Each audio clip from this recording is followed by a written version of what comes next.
안녕하십니까. 등산동 Q&A 공부방 동아쌤인데, 전체적으로 보면 이 사전을 일기라고 생각하시면 됩니다. 일기. 근데 어떤 시절의 일기냐면 삶에 대해서 정의하지 못하고 질풍노도의 삶을 살고 있는 시기의 일기라고 생각하면, 일기에다 그 생각들을 썼는데 이게 맞는지 틀린지 모르죠. 자기 생각만 쓰지만. 그러니까 명확한 정의가 되지 않는다는 거예요. 그러니까 명확하게 사람들이 인정할 수 있을 만한 정의가 된 게 사전인데, 그게 안 되기 때문에 가련하다고 표시하는 거예요. 자, 그럼 왜 안 되는지 봅시다. 자, 이토록 어수선한 당나귀들, 그럼 당나귀를 시민으로 볼 수도 있어요. 사람으로 볼 수도 있고. 당나귀는 어리석음의 대명사이기 때문에. donkey. 근데 여기는 고요한이고, 여기도 고요예요. 그럼 이 고요 안에 여기 있는 게 침을 썩고 뱉고 토하고, 늘어뜨리며 뛰어노는 게 당나귀의 특성이에요. 특성. 그냥. 그런데 이걸 글자로 쓰면 요 행동 자체가 조용해요. 그래서 고요하냐. 근데 요런 현상을, 이 일상적인 사람들의 삶에 대해서 말한 책은 없다고요. 현실적으로.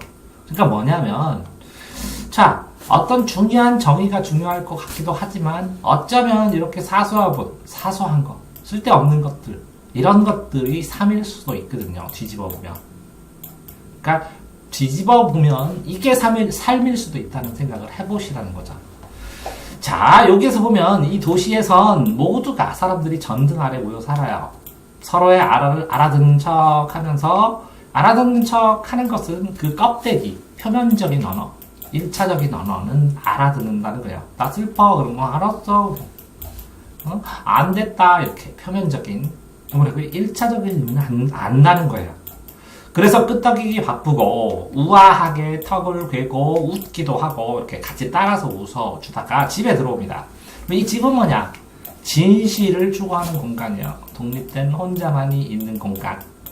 진실을 추구하는데, 그러면서 일기를 쓴다고, 일기라고 했잖아요. 일기를 만들어.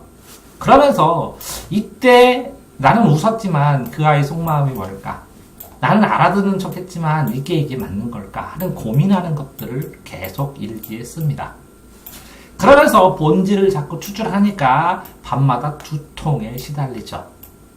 고민을 하죠. 그럼 이 두통이 불안에 의해서 오는 것일 수도 있고, 성찰하면서 오는 것일 수도 있습니다. 그렇지만 이게 밤마다 지속되는 이유는 명확하게 그게 잡히지 않기 때문이죠. 그 내용들을 보면, 이 밤마다 두통이 왔던 내용들을 보면 이렇게 아주 멀리 있는, 나랑 떨어져 있는, 이것도 아니고 내가 여기 있으면 아주 멀리에 있는, 그냥 객관적으로 멀어 보이는 그런 얘기입니다. 자, 웃음은, 그러니까 희노애락을 한꺼번에 얘기하는 겁니다. 자, 추리한, 불쌍한 마음, 나 불쌍한데 나 모른 척 해줘. 라는 친구 모습일까? 아니면, 야, 너 나 필요 없으니까 너 떠나. 라는 걸까? 아니면, 아유, 나 이거 상상하고 있어. 나 꿈을 근데 이거 힘들어 죽겠어. 하는 신음일까?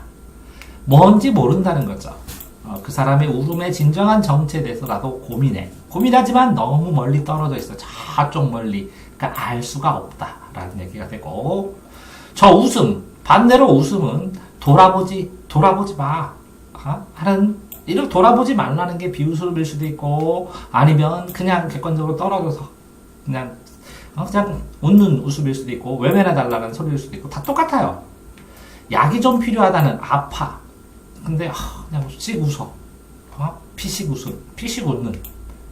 스스로의 자조의 웃음일 수도 있고, 여러 가지 웃음이 신호일 것이다. 그런데 이게 뭐라고요? 하나하나가 이 신음이든 신호든 똑같은 표시일 것이다.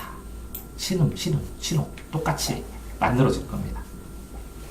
그런 상황에서 보세요. 이런 상황들을 사전으로 써야 되는데, 자, 폭풍처럼 몰아칩니다. 말들이 여러 가지가 주변에서 회오리 치듯이 용트림 칩니다. 점점 내가 정의해야 될 말들이, 확정지어야 될 인간관계들이 너무나 많아서 그걸 일기에다가 계속 써나갈 수밖에 없습니다. 자, 그렇게 생각을 하고 보니까 거리마다 이 털날림 증신인 사람들이 마치 악마들이 지상에 도착하는 신호음처럼 막 엄청나게 신호를 보내고 있어요.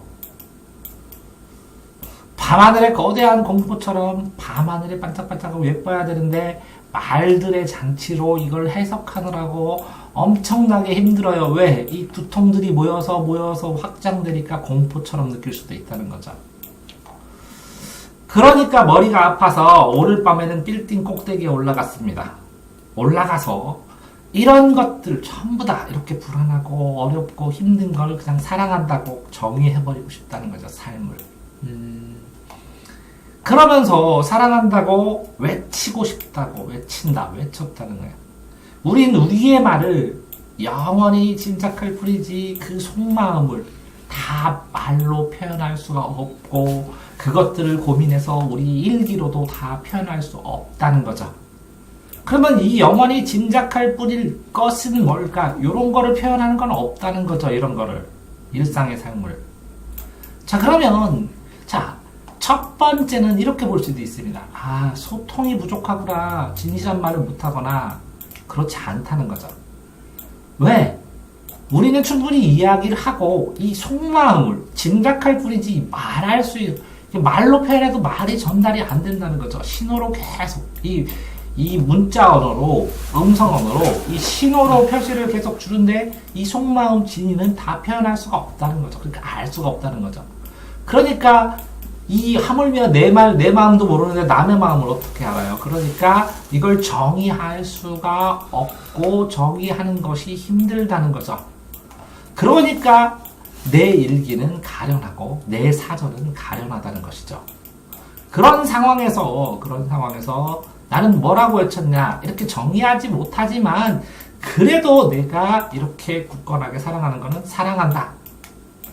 이게 사랑한다는 게 뭔지는 모르겠지만 사랑도 굉장히 사랑은 연필이다. 사랑은 초콜릿이다. 사랑은 뭐다. 이렇게 수많은 정의가 있지만 이게 사랑이 뭔지 모르는 사람들은 그렇지만 사랑한다 라고 표현하면서 인간에 대한 믿음, 언어에 대한 믿음, 사람에 대한 믿음 이걸 표출하고 싶다는 것이에요. 우리는 짐작할 수밖에 없는 상황에서 사랑은 기본이나 기초가 돼야 되지 않을까라고 생각하는 면도 있다는 거죠. 그러니까 이걸 보면서 조금 더 나아가서 보면 이렇게 당나귀들이 하면서 복수로 쓰면서 이렇게 상징적으로 얘기를 했지만 여기서 말하는 거면 어떤 고요를 말한 책도 없다. 그러면 요거 자체 어떤 고요? 당나귀들이 고요히 뛰어논다. 이거 말도 안 되잖아요. 그럼 고요히 여기서부터 고요히 이거는 책이라는 거죠. 그러니까 일상 표현이 이렇게 될 수밖에 없다는 거죠. 1차적인 관계에서 더 들어가고 싶은데 이렇게 살폈잖아요, 시인은.